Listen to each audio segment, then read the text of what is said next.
It's National Blood Donor Week, meaning many of us will be taking the reminder to roll up our sleeves and give a substance that can literally save a life. But what often goes overlooked is the perishability of this gift. Researchers with Simon Fraser University have found a way, though, to reduce waste and help ensure rural communities get the supply they need through the power of mathematics. So joining us now to talk about it, we've got the scientific director at Simon Fraser University Center for Operations Research and Decision Sciences, Sandy Rutherford. So let's get him up on the line. Sandy, how you doing? I'm well. How are you? Great to talk to you. And then also on the line, the applied mathematics researcher who developed this new model, Jas Dhahan, is on the line. Hello, sir. How you doing? I'm doing very well. Thank you. Great to talk to both of you. I don't know who wants to take this question first, but why is this a problem that captured your attention as maths experts? I think I'll pass that to Jas. Okay, go for it. Yeah, for sure. So oftentimes, so I guess I'll give you a little bit of background on the system. So right now, many smaller hospitals rely on their own isolated ordering history, which makes sense locally, but it can have ripple effects across the whole system. Blood sitting is often unused at one hospital and can be out of circulation in another. Essentially, the problem we're looking to find is how do you find optimal targets that ensure equitable access to blood products while freeing up that inventory for other hospitals to use. Essentially giving evidence-based targets, how much stock relative to how much they actually use.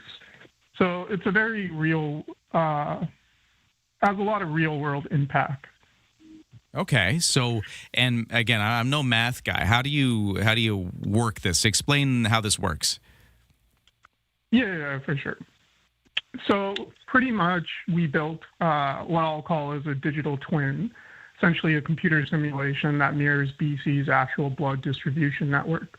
So that's a hub and spoke network connecting Canadian Blood Services in Vancouver to all of the hospitals across BC.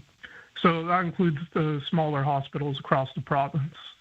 Essentially, we can run thousands of scenarios through it, and it can tell us what happens if the hospital changes how often it orders or adjusts how much it keeps on hand.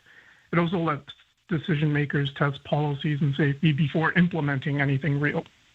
Okay, and maybe I'll kick it over to Sandy Rutherford here. Is this a theory or is this in practice? Is this being used yet? It's not, so it's somewhere in between.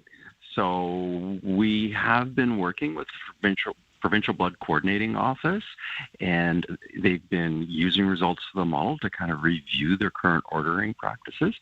However, they're not running the model daily. The model is really to sort of help them basically look at what their current practices are and sort of evaluate whether or not they're really meeting they're able to somehow balance this challenge of meeting the needs of remote communities. In particular, we're looking at O-negative blood, it's called the universal donor type, which is used for trauma accidents, car accidents, and hospitals, small hospitals in the interior and in the mountains have to stock this in case there's a local accident.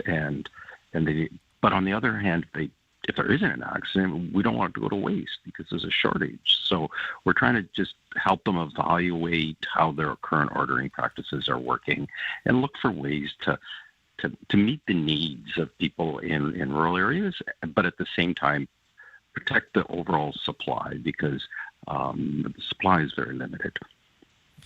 Now, is this something that is done anywhere else, or are you guys the first to kind of come up with this sort of mathematical model to try to predict the flow of blood and where it's needed and making sure it's getting used and not wasted?